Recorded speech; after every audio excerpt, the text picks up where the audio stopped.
Contala como quieras, hasta las 12.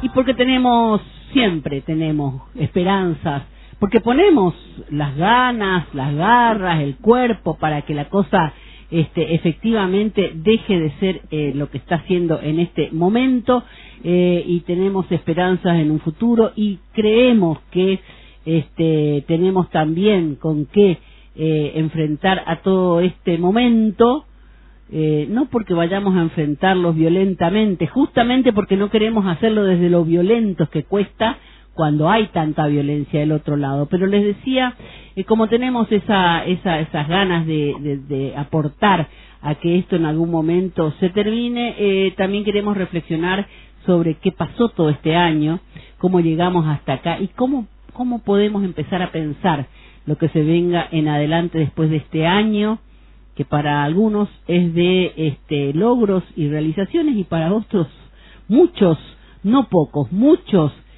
por lo menos la mitad del pueblo argentino sintiendo que hemos vivido un año realmente difícil, para muchos trágico.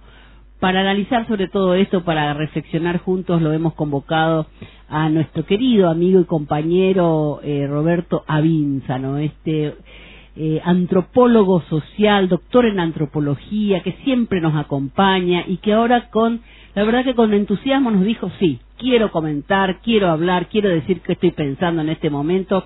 Roberto, ¿cómo te va? Buen día, un gustazo saludarte. Buen día, Mariquita, para mí es el gusto, realmente. Bueno, ¿me escuchás bien, Roberto, o te cuesta?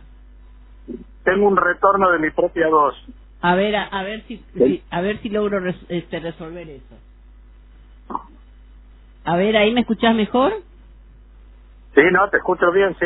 ¿Y te sigue retornando la voz? Primero agradecerte tu invitación para participar en tu programa, que yo siempre lo escucho, y bueno, tu radio también, ¿no? Con otros programas. Saludar a tu equipo y bueno, a tu disposición para charlar sobre lo que sea. Bien. Hablar después de Bielsa me va a costar un poco, digamos, ¿no? Lo único que podría decirte de Cernuda fue que yo conocí, cuando yo estudié en Sevilla, conocí su casa. Ah, mirá, qué bueno. Porque él es sevillano y fue uno de los exiliados de la Guerra Civil Española, ¿no? Vivió mucho tiempo en América, creo que en México. Ah, mirá. Sí, es un gran poeta. Bueno, y hablar después de Bielsa me pone en una pie. Bueno, Bielsa hablaba de futuro. Bueno. Yo te propongo que miremos este pasado que nos está, que hemos transitado, para después ver cómo seguimos a futuro, porque la verdad es que uno tiene que tratar de encontrarle. Y en eso Bielsa, la verdad que a mí me conmovió con esto de decir arma cargada de futuro. Él le encuentra, digamos, ese camino a futuro, y me parece que por lo menos alienta a seguir poniendo todo el esfuerzo que ponemos. Pero ¿cómo fue este primer año, Roberto, desde tu mirada, además vista hasta desde la antropología, si no solamente desde el análisis político? Mira, ayer escuché un periodista que dijo una cosa graciosa, dijo, estamos cumpliendo un año del daño, ¿no? Un daño, no un año. Está. Sí, fue un año dificilísimo para el pueblo en general. Uh-huh. Y eso se debe a que nuestro presidente, con una obstinación obsesiva, como parece ser todos sus análisis, quiso imponerle a la sociedad un modelo económico como el modelo de la Escuela de Austria, de von Hayek y de Milton Friedman, etcétera, un modelo que ha fracasado prácticamente en todas partes del mundo, que que se escapa del liberalismo clásico, que termina siendo autoritario, y la figura del presidente lo demuestra permanentemente, ¿no? Yo ayer, cuando veía el discurso, primero lo quise ver con alguna expectativa de alguna autocrítica, alguna morigeración de su agresividad y eso, y me encontré con el Milei de siempre, igual a sí mismo, repitiendo lo mismo que ya sabemos, y como dijo después del discurso Germán Martínez, puro humo. El discurso fue una reiteración de lo que ya sabemos. En el plano económico, bueno, vamos a esperar los análisis más minuciosos de los economistas que saben mucho del tema, pero hasta donde yo sé, dijo muchas falsedades, porque empecemos por el modelo en sí. El modelo, para ser aplicado, tiene que, como dice el propio Milei, al Estado. Él mismo lo dijo con sus palabras. Yo no puedo... un solo país que tenga un proyecto de destruir el Totalmente. Estado. Y yo no puedo creer, Roberto... Hay proyectos para reformar el Estado, para reformarlo, para mejorarlo, para achicarlo, todo lo que se quiera, pero esta brutalidad de decir una sociedad anárquica, quiere decir sin Estado, o con un Estado minimalista, como él también decía, para matizar un poco, anarcocapitalista me suena a una contradicción, porque el origen del Estado y del capitalismo es el mismo, digamos. Claro. Pensar en un capitalismo sin Estado es un absurdo. Claro. Porque precisamente países como los nuestros, países subdesarrollados, que estamos siempre bajo la amenaza de dominio externo, se lo llama imperialismo, neocolonialismo, como se quiera, necesitamos de un Estado planificador, poderoso, que regule las funciones de la sociedad para poder tender al desarrollo. Es absurdo destruir una herramienta tan poderosa como el Estado en el caso de países como el nuestro. Y bueno, y después lo que vimos, a mí me sorprendió la imagen del grupo que acompañaba al presidente. Estaban todos en una actitud de seriedad, hierático, parecían estatuas, sí. como resignados a un segundo plano frente a una persona de una personalidad dominante, y a la única persona a la que se refirió ahora, fue a su hermana, digamos, ¿no? Esto es otra cosa, son estas cosas sorprendentes, y bueno, después habló de seguridad, habló de capital humano, que han sido experiencias totalmente negativas. No, la represión a la protesta social ha sido una de las cosas más negativas. El capital humano ha sido un desastre. Totalmente. Fue la reunión de varias funciones para destruirla, digamos. Entonces, tratar de meter la realidad en ese modelo ha sido imposible. Ahora, Roberto, sí. Ahí es donde ahí es donde me pregunto desde hace mucho tiempo, digo, vos hablabas de ese escenario que se montó, patético para mi gusto, un personaje de las características de Milei, rodeado por toda esa para mí caterva de atorrantes que lo rodeaban con esa seriedad que vos señalás, reverenciando a ese personaje casi que supera lo humorístico, claramente se convierte en trágico, digo, acompañando. ¿Qué mirada haces sobre esos personajes que lo rodean, que yo entiendo que en definitiva son los ejecutores de las políticas que le mandan a Milei desde otro lugar, que no es autoría de Milei, que es nada más que el ejecutor de todo lo que está pasando, está fríamente calculado, digo? Pero hay otra dirigencia que a mí me llama mucho la atención y me preocupa: los gobernadores, los legisladores de espacios como el radicalismo, el mismo PRO, digo, de algunos espacios que acompañan con tanta liviandad todo esto, no advierten cuál es el proyecto que están desarrollando, que cuando hablan de explotar el Estado por dentro, en realidad lo que están diciendo, para mí, no sé, vos me pondrás seguramente tu mirada sobre eso y a lo mejor me hace reflexionar hacia otro lado, pero para mí es la pretensión de partir a nuestra Argentina en 4 o 5 países proveedores de materia primas, perdiendo toda nuestra identidad argentina.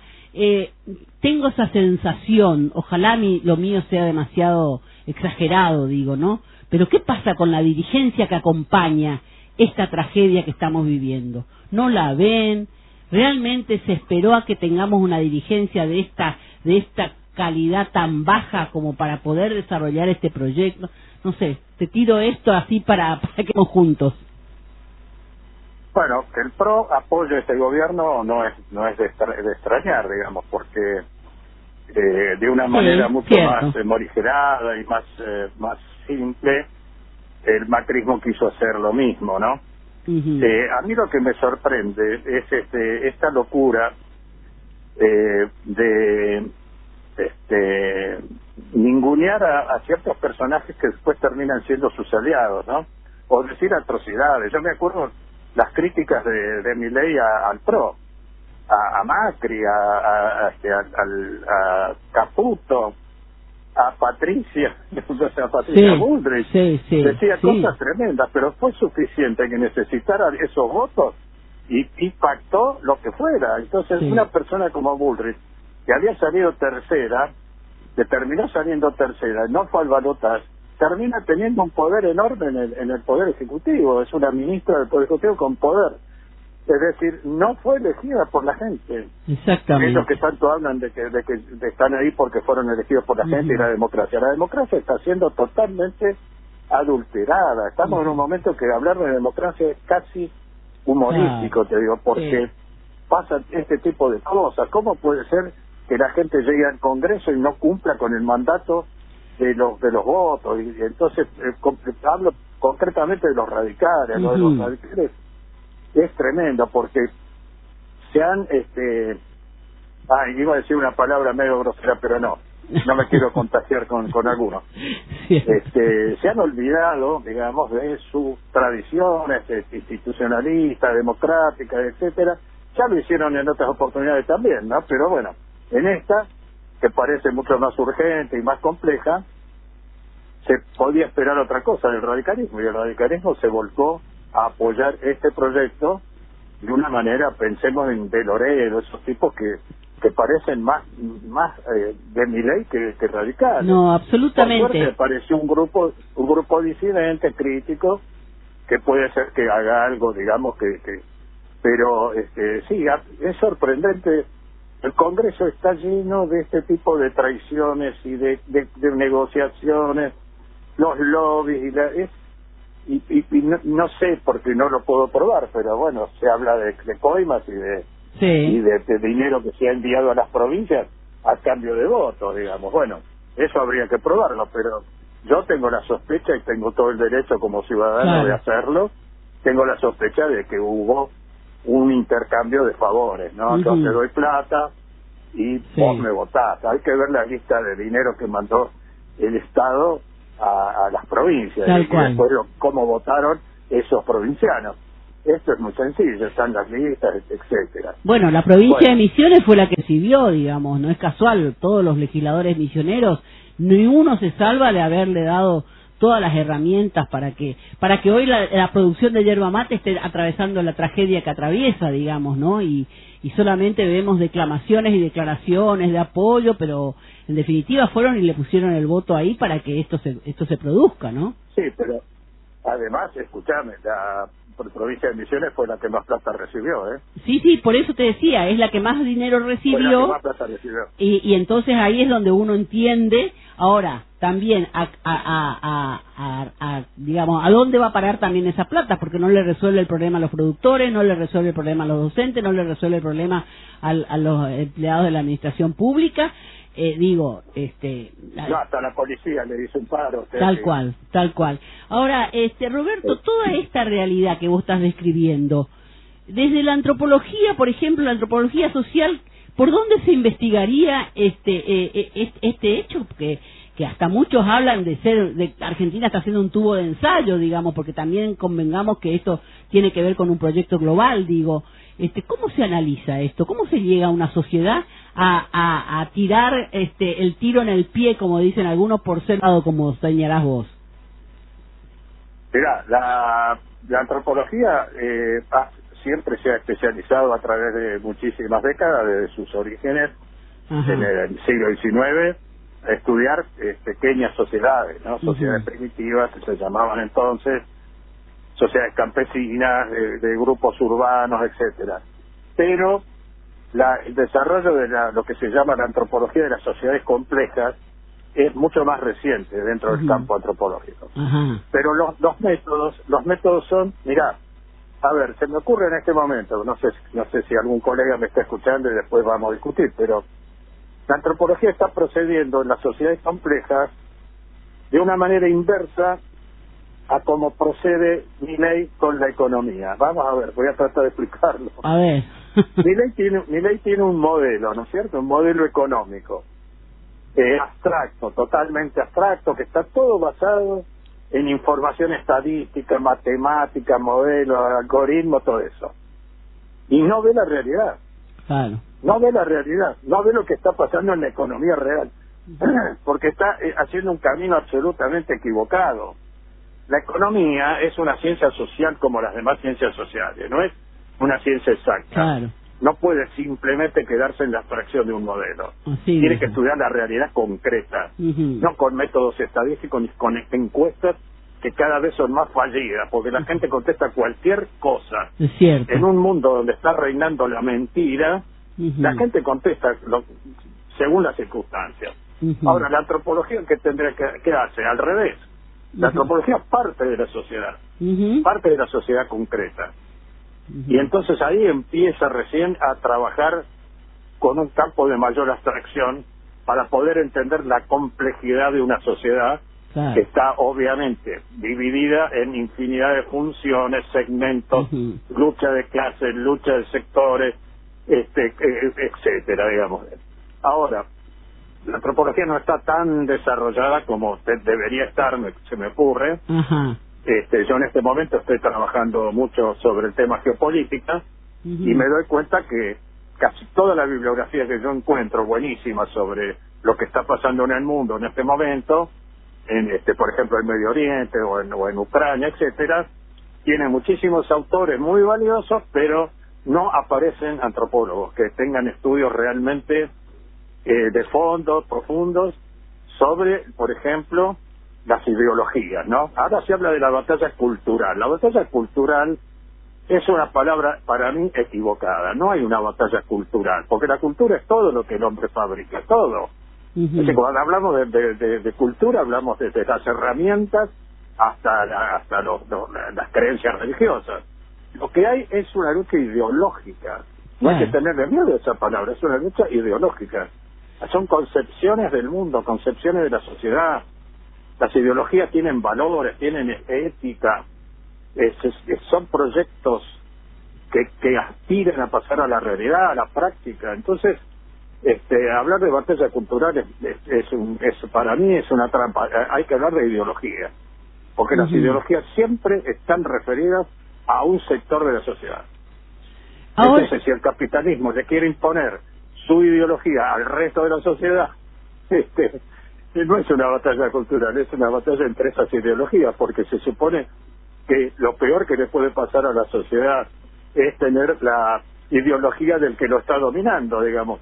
Cuando la gente lo vota a Milei es un suicidio, porque lo vota gente muy pobre, si no se explica que tenga los votos que tiene. Entonces se está suicidando porque está tras una ideología que no le pertenece. Entonces, hasta que no pueda desarrollar su conciencia con una ideología de resistencia en serio, a mí me causaba gracia cuando Milei ayer le agradecía al pueblo argentino su capacidad de resistencia, como haciéndonos creer que la gente había resistido conscientemente porque creía en el modelo. La gente no se resiste por eso, la gente está abrumada, está muy mal, tiene hambre, no tiene medicamentos, etcétera. Entonces, no está resistiendo porque crea en el modelo, está resistiendo porque tiene que sobrevivir, y está en la desesperación por sobrevivir, que eso hasta le impide movilizarse políticamente, movilizarse en las calles o donde sea, digamos, ¿no? Está como paralizada por su situación desesperante, de que no puede llegar a fin de mes, que no puede alimentar a un hijo, que no puede comprar los medicamentos, eso. Ahora, Roberto, pensaba en esto que decís, ¿no? ¿Visualizás vos que hubo un plan desarrollado con precisión quirúrgica para hacer que esta sociedad caiga en este nivel de ignorancia y de indiferencia sobre los procesos históricos y sobre lo vivido en forma individual y colectiva, en algunos momentos no tan lejanos de nuestra historia, digo, como para que este plan finalmente llegue al punto de poder desarrollar esto que se está pasando en la Argentina? Exactamente, creo que existe eso, Que tenga o no después una aplicación total y concreta es discutible, pero que mientras nosotros estamos aquí dialogando haciendo una especie de diagnóstico, hay miles de personas que están analizando cómo apoderarse de los recursos, cómo avanzar sobre distintas soberanías, cómo apoyar a ciertos países en una guerra contra otros. El plan de hacerse cargo de América Latina de Estados Unidos es transparente, lo dijeron en la época de la doctrina Monroe, América es para los americanos. Ellos, el destino manifiesto de ellos es la dominación de toda América Latina. ¿Con qué derecho tienen bloqueado a Cuba o a Venezuela? Bueno, está bien, no repudian esos regímenes, no les gustan, pero no tienen ningún derecho a bloquearlos, porque eso les ha generado precisamente a esos países que no puedan tener una economía buena, una economía floreciente, podrían tenerla, pero están bloqueados, ¿no? Y eso pasa con todo. Ahora están reabriendo bases que se habían cerrado en Ecuador en la época de Correa. Eso lo tenemos que ver con toda claridad, porque el mundo en este momento tiene por un lado un proceso de desglobalización de la economía, pero sigue teniendo un proceso de globalización de la geopolítica dura de la guerra. Estamos al borde de una guerra que podría ser definitiva, ¿no? Como dijo Einstein, dijo, no sé cómo será la tercera guerra mundial, pero la cuarta sé cómo va a ser. Va a ser con palos y piedras. Terriblemente. Estamos al borde de una catástrofe y lo tenemos que ver con claridad, porque cuando Milei dice que quiere hacer un pacto de libre comercio con Estados Unidos, tiene ganas de salirse del Mercosur, que es lo único que podría haber dado fuerza a América Latina, es su unidad, tener un bloque similar a otros bloques del mundo. Sin embargo, prefiere eso. Dice, hace 19 años fracasó. Claro, Alca, carajo, me acordé yo, ¿no? Claro. ¿Qué querían ellos? Un sistema de continental con el dominio obvio de Estados Unidos. Cuando uno ve que Estados Unidos es el país que más aporta al Fondo Monetario Internacional, incluso a las Naciones Unidas, ya está todo clarísimo. Digamos, Estados Unidos, ¿por qué sigue conservando la OTAN? ¿Por qué se sigue conservando la OTAN si ya no existe más la URSS? ¿Por qué? ¿Por qué sigue avanzando sobre Oriente, sobre Rusia, la Rusia actual, que es una Rusia capitalista? ¿Por qué sigue avanzando sobre Rusia? ¿Por qué provocó con la propuesta de ingreso al mercado común y a la OEA de Ucrania, la guerra que se está produciendo en este momento con miles? Claro, ellos no ponen los muertos, digamos, ¿no? Y ahora, hasta en estos momentos, ¿no?, bien fresquito, han derrotado a Bashar al-Assad, que tenía una alianza con Rusia. Hay una base rusa en Siria. Y Bashar al-Assad estaba frenando a los grupos fundamentalistas, al islamismo, no al islam, al islamismo. ¿Qué pasó en Afganistán? Estados Unidos se fue y dejó a los talibanes. Como diciendo, los talibanes me van a asegurar que no va a haber ninguna influencia rusa. Bueno, a nosotros nos falta poco para esto, nos falta poco. Argentina, ya hay una disputa por una base en el sur de China, porque Estados Unidos quiere tener una base ahí, quiere hacer maniobras conjuntas. 2.000 y pico de soldados norteamericanos van a estar en Ushuaia o en esa zona de Tierra del Fuego. Poco a poco, vienen avanzando con gobiernos como el actual sobre el gas, el petróleo, los minerales raros, etcétera. Entonces, Milei solo puede ser entendido dentro de una serie de procesos globales, y lo que vos me decías, si estaba todo planificado, yo creo que sí, que gran parte está planificada, va avanzando paso a paso, porque esos países tienen algo que la Argentina no tiene. La Argentina no necesita tener una cancillería que programe una expansión, que programe dominios y cosas por el estilo, pero ellos sí, digamos, es su razón de ser. Tanto Rusia como China como Estados Unidos en este momento están empeñados en una guerra económica feroz, tremenda, y que lleva en sus extremos a la posibilidad de una guerra que no es comercial, que es una guerra concreta, digamos, ¿no? Roberto, ¿cabe aquí el término que se impuso en algún momento para decir que lo que está ocurriendo en la Argentina, en la región y probablemente en el mundo es una libanización, como se planteaba en algún momento, digamos, decir esto de las confrontaciones dentro de los países o entre países para la dominación de estos grupos de poder, que ya no son solamente grupos de países, sino también grupos de corporaciones financieras en el mundo, digamos, ¿no? ¿Cabe este término para definir de alguna manera lo que está ocurriendo? No te entendí lo del término. Libanización. La libanización. No creo, no. Ajá. No creo que eso sea... No, yo creo que no nos quieren fracturados, nos quieren enteros individualmente, digamos, ¿no? Enteros individualmente los países, digamos. No, ya sé, pero sí, lo que quieren es romper el Mercosur, ellos lo dijeron concretamente. Lo dijeron ya hace rato, cuando aparece el Mercosur, ellos dicen, no nos conviene el Mercosur, no nos interesa. Y ellos quieren negociar con cada país por separado. Por eso la obsesión de Milei de acercarse a Trump y negociar con Estados Unidos por separado. Tampoco quiere saber nada con el Mercosur. Tampoco la calle, Pou, digamos, quiere saber nada con el Mercosur. Bueno, tenemos la suerte de que Uruguay cambia de signo político, pero en ese punto te consulto. ¿Cómo estás viendo a ese Mercosur, digamos? ¿Crees que está vulnerable para que finalmente logren romperlo? ¿O todavía hay cierta fortaleza? Digamos, en esta última reunión, en esta última cumbre, el único que se plantó con esta posición de la ruptura del Mercosur o la liquidación del Mercosur fue Javier Milei. Ahí ni hasta la calle Pou lo acompañó aparentemente. Digo, ¿cómo ves en ese sentido el bloque? No, yo pienso que Argentina se vaya del Mercosur, es posible. Ajá. Es posible. Bueno. No sé si inmediatamente, pero...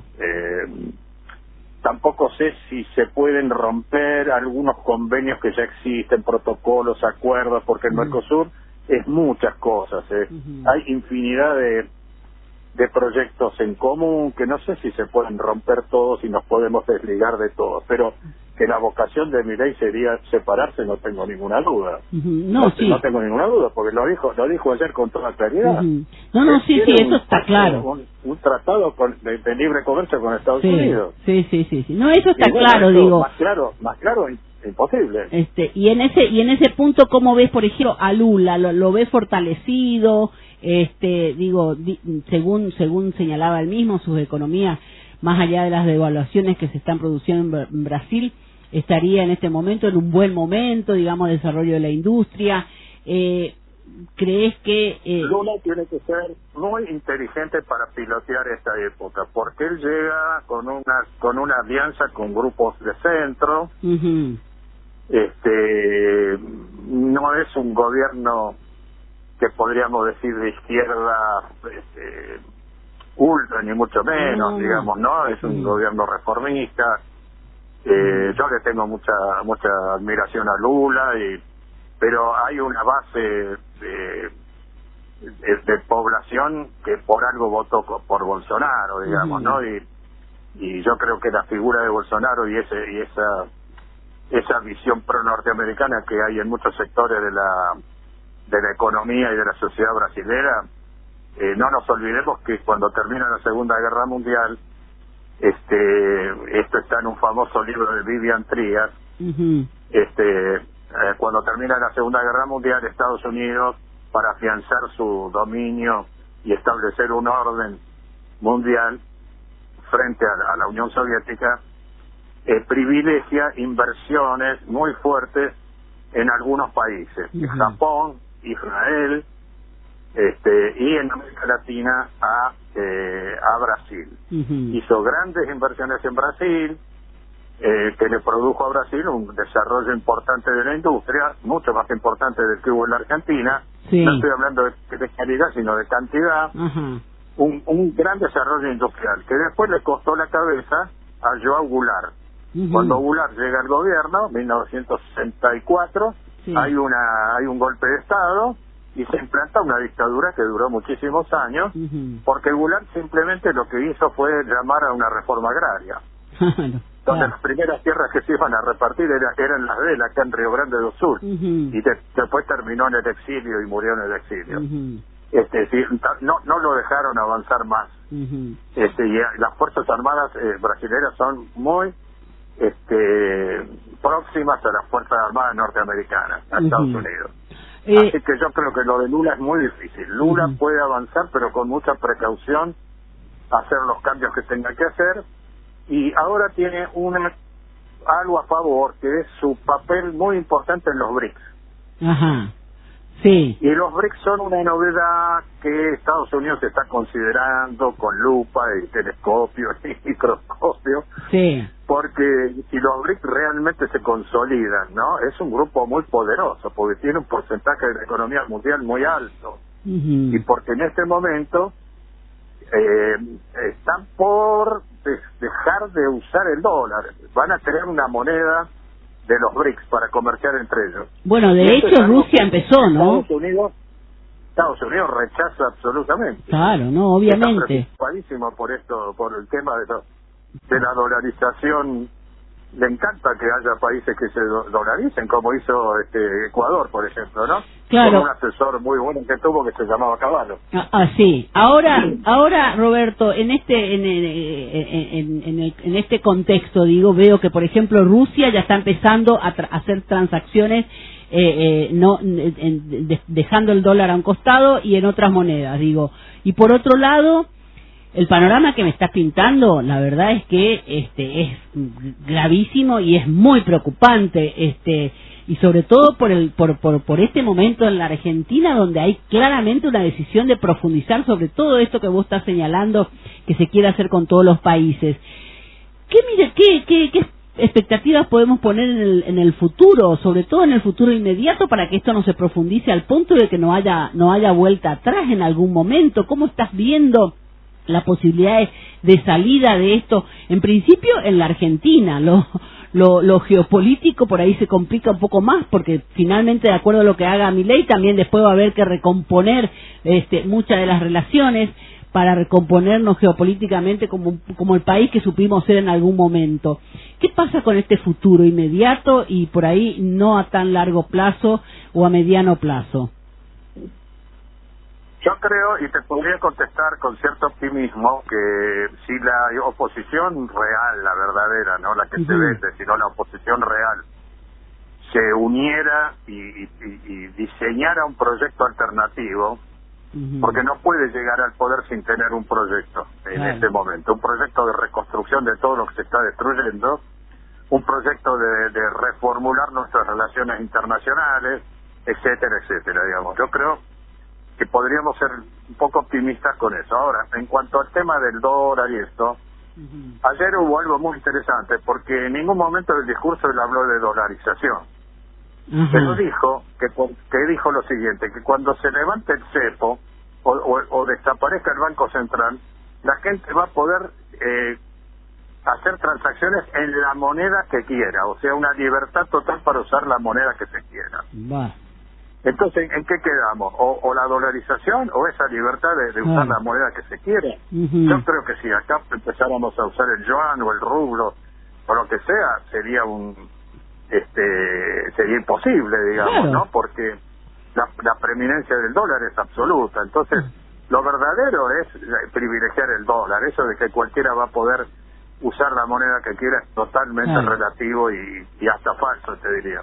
Entonces, bueno, pero son las típicas contradicciones de Milei. ¿Por qué se encuentra con las contradicciones?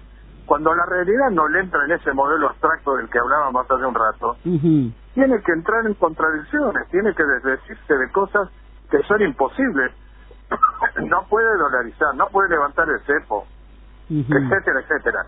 Y empezamos a buscar todas las cosas que dijo previamente y las que hizo después, nos vamos a encontrar con esas contradicciones que son ineludibles, porque el modelo no se puede aplicar. Es inexplicable.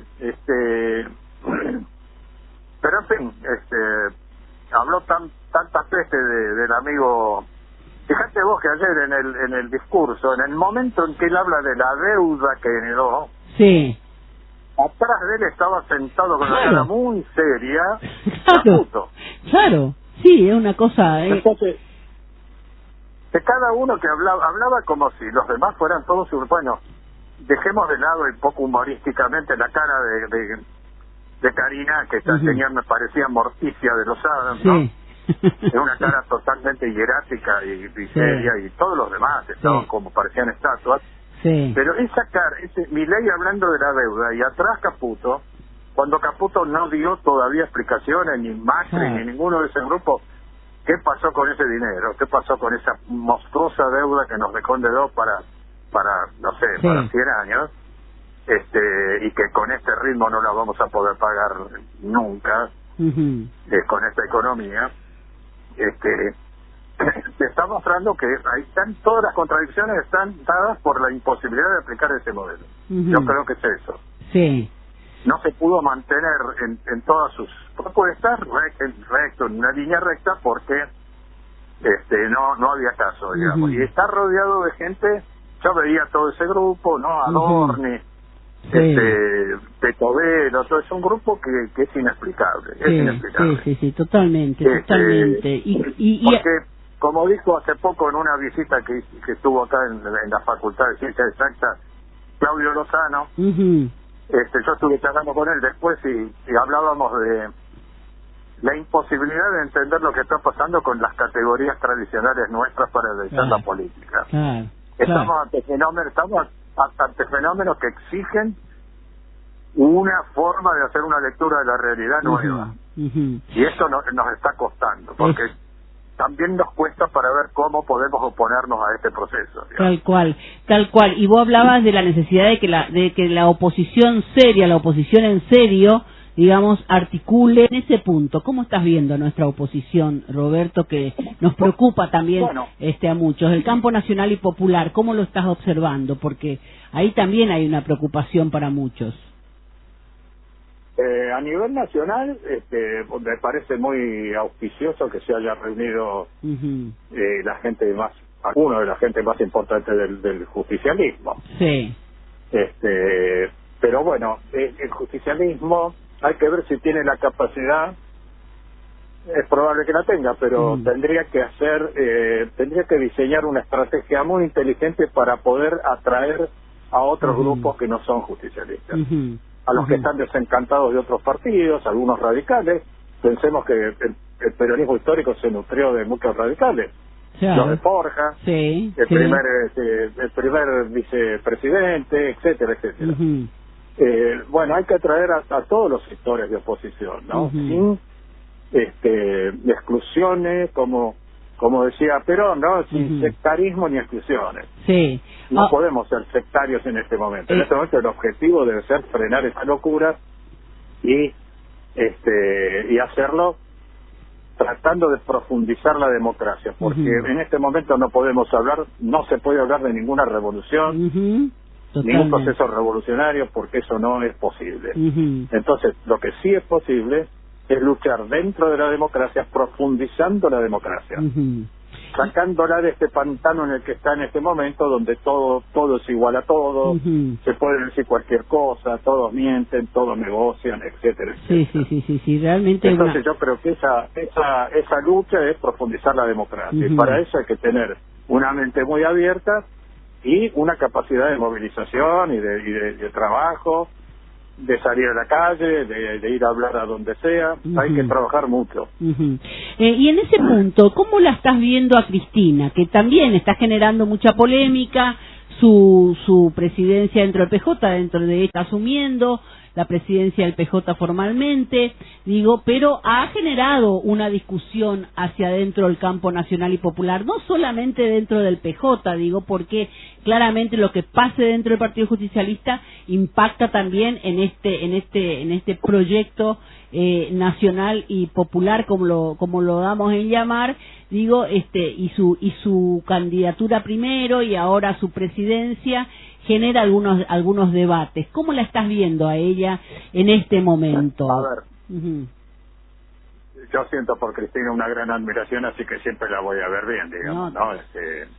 Sí. Y lamento muchísimo que la hayan acusado de falsedades tremendas y que tenga que pasar por todo lo que todavía le falta pasar. Pero bueno, sí. Yo creo que Cristina no se va a presentar como candidata a presidenta. Ajá. Y se me ocurre que su candidato va a ser Axel Kicillof. Ajá. Ajá. Me parece. No sé lo que dijo hoy Bielsa sobre Kicillof, pero a mí me parece que Kicillof es un excelente candidato y tiene todavía la oportunidad de serlo más porque tiene la provincia de Buenos Aires bajo su poder, digamos, y está haciendo una muy buena gestión. O sea que si él hace realmente una gestión muy importante en la provincia de Buenos Aires, tiene grandes posibilidades de aspirar a una presidencia. Esa es la clave.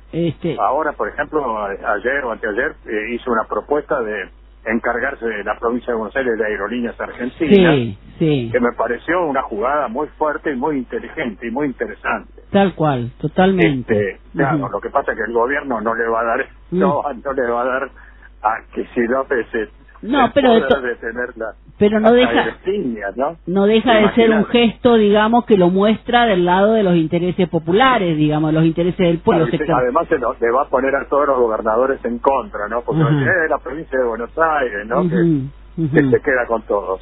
Pero bueno, yo creo que Cristina está en este momento jugando muy bien para la unidad. Ella lo que quiere es organizar el frente de unidad. Me parece que ese es su objetivo. No es una aspiración a ocupar un cargo. Me parece que entre los candidatos que tiene el más fuerte es Kicillof. Ahora, con esa mirada que tenés, digo, ¿cómo ves la posición de la Cámpora? Porque si hay un tema que se debate hacia adentro es qué pasa que tanto lo atacan a Axel Kicillof, lo ningunean, lo ponen en un lugar como hasta como sancionado, suelen verlo algunos compañeros con los que uno charla, digo, y algunos se atreven hasta suponer que la Cámpora no hace nada si no tiene la veña de Cristina, digamos, con lo cual ahí sí se torna preocupante. ¿Cómo ves esto? Yo tenía mucha simpatía por la Cámpora en sus orígenes, etcétera. Me parecía que era un grupo que trabajaba bien pero se fue poniendo cada vez más cerrada, cada vez más sectaria, y hay que recuperarla con otro talante, con otros objetivos, ¿no? Con otras perspectivas. Yo no soy quien para decir que hay que recuperarla, pero sí, claro. Yo he tenido malas experiencias con gente por ejemplo en la provincia, ¿no? Que en vez de pensar en la provincia y tomar decisiones provinciales, estaba mirando qué le decía la Cámpora, ¿no? O qué cosa le llegaba desde la Cámpora para poder accionar. No quiero entrar mucho en ese tema. No, pero es así. Claro. Me parece que ningún grupo debe ser sectario en este momento o cerrado. Cuando, como decía Perón, cuando uno empieza a hablar de un compañero mal es porque se está pasando al enemigo. Entonces yo creo que la Cámpora tiene que tener mucho cuidado con lo que hace. Y entonces intuyo que estás advirtiendo que Cristina va a saber lograr acomodar esos tantos. Yo creo que sí. Sí, bueno. Si Cristina decide apoyar a Kicillof, la Cámpora la va a seguir. Va a tener que seguir eso. Bien. Y bueno. Y si no, va a llegar su división o su desaparición. Roberto, es complejo todo este momento que estamos viviendo, nos tiene a todos, ¿no? Esto de todos los días un palo. Lo escuchás al presidente ayer y decís, bueno, vamos, como dijiste vos en algún momento, esperaba a ver si revisaba alguna de sus decisiones, y en realidad lo que dijo fue que esto se profundiza y que acá, como decimos los misioneros, no hay que ñamonguetá, digo, ¿no? Terminamos un año que tratamos de hacerlo con la mejor energía, pero realmente muy preocupados. Así que nada, te quiero agradecer tus reflexiones. Acá me dice Carlos Recio que te escucha, dice, alta incorporación la de Roberto a esta charla, dice, es el maestro Yoda del espacio Chacabuco, dice Recio, por un lado. Y por otro lado, un mensaje que la verdad que estaba en sintonía con lo que vos decís, y es alguien bien del campo nacional y popular, pero una militante bien de base, de Cerro Corá, que nos está escuchando, Blanca, dice: la sociedad sigue siendo ingenua en creer que el que hace mejor propaganda es el mejor. Lamentablemente, todos los que creyeron en la prédica de este gobierno hoy están lamentando su falta de conocimiento con respecto a la política, porque todos estos que hoy apoyan a este gobierno nunca fueron reales, usaron el nombre del enemigo para poder entrar, decía ella en sus expresiones, digo, ¿no? Y de alguna manera me parece que hay una coincidencia en lo que vos estabas señalando desde tu mirada, digamos, profesional, más estudiada por tu formación, digo, evidentemente hay algunos sectores que están visualizando que acá hubo una porción importante de la sociedad que logró, que consiguió que este hombre llegue al gobierno, pero fundamentalmente desde el desconocimiento, desde la pérdida del hábito de la información, de informarse, y sobre todo de seguir la historia, ¿no? Lo paradójico es que Milei no soporta ninguna crítica, entonces toda la prensa adicta a Milei, que le hace todo el juego a Milei, que le oculta cosas, que obsecuente, etcétera.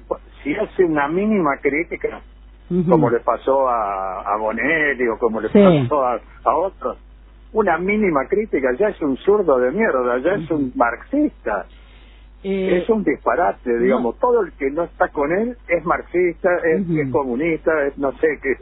Lo notable es que es una locura absoluta. No, totalmente. Ahora, lo notable es que se ensaña con quienes él cree que tienen que estar a su servicio por una cuestión ideológica, de línea editorial de los medios, lo que sea, y no se ocupa demasiado por los que desde siempre plantearon una mirada crítica sobre la llegada de él al poder, y durante todo este año sobre la gestión que está haciendo, ¿no? Y quiero cerrar con esto, ya que dimos pie a cómo se está manejando Milei con los medios. Hay muchos sectores que temen que esto desencadene en una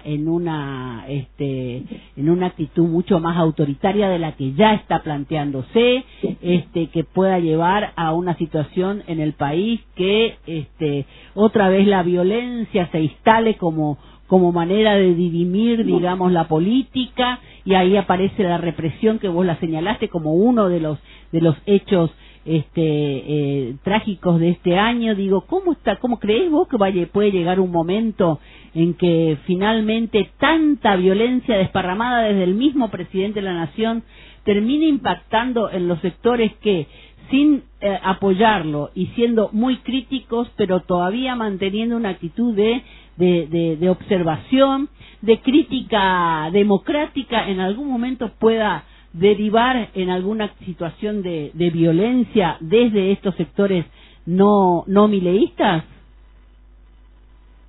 Yo creo que la violencia te afecta.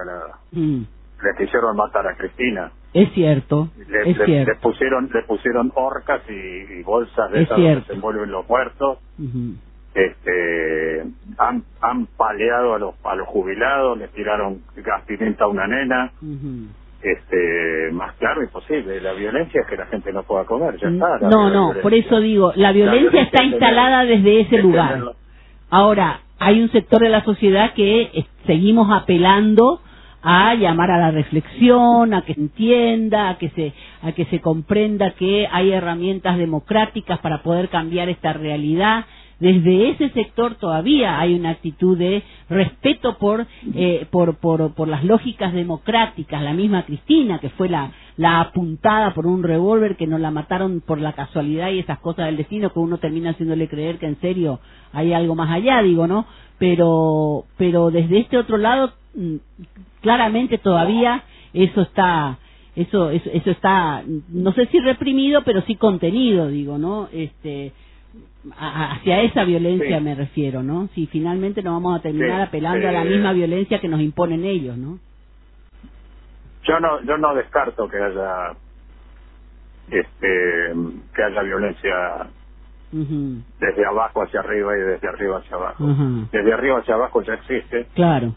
Y no descarto que haya mira, es muy difícil saber qué está pasando en lo profundo de la sociedad, ¿no? En qué momento hay un detonante y todos, una serie de procesos confluyen hacia ese detonante y aparece el gran acontecimiento, ¿no? Esto es una cosa que decía Humberto Eco.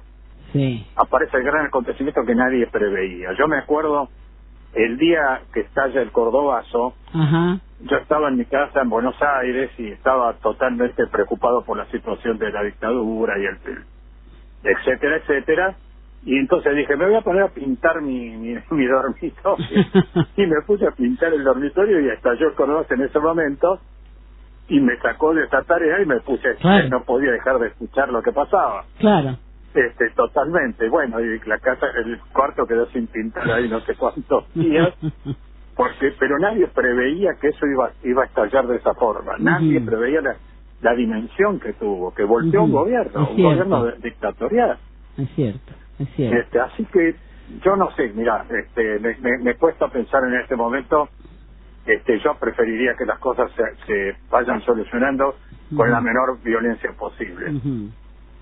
Vos hablabas recién del grupo Chacabuco, mencionaste a Carlos Recio, entonces yo quiero aprovechar esto para mandarles un gran abrazo a todos los compañeros del grupo Chacabuco y a Carlitos Recio, una persona que aprecio muchísimo. Bueno. Y yo creo que tenemos que seguir trabajando, reuniéndonos, y después ver cómo pasamos a la acción, porque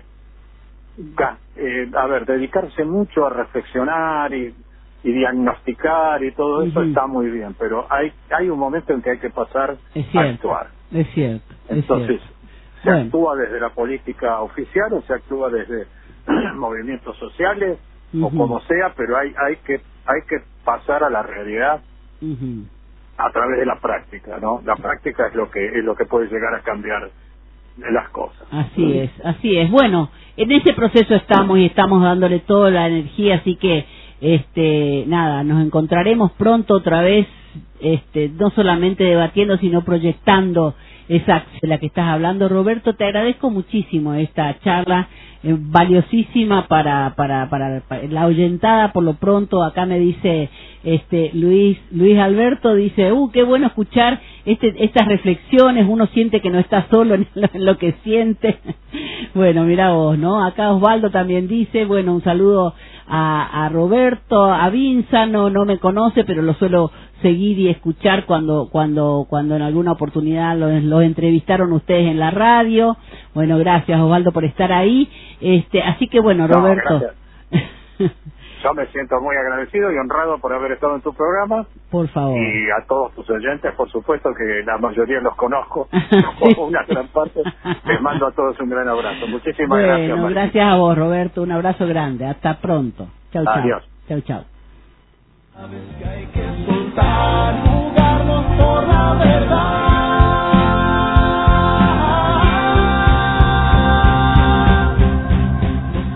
Bueno, ahí estábamos charlando con Roberto Avinzan, un compañero que siempre nos ayuda a reflexionar más profundamente sobre los procesos que vivimos, un apasionado de la política y, como dice él, de la geopolítica. Claro.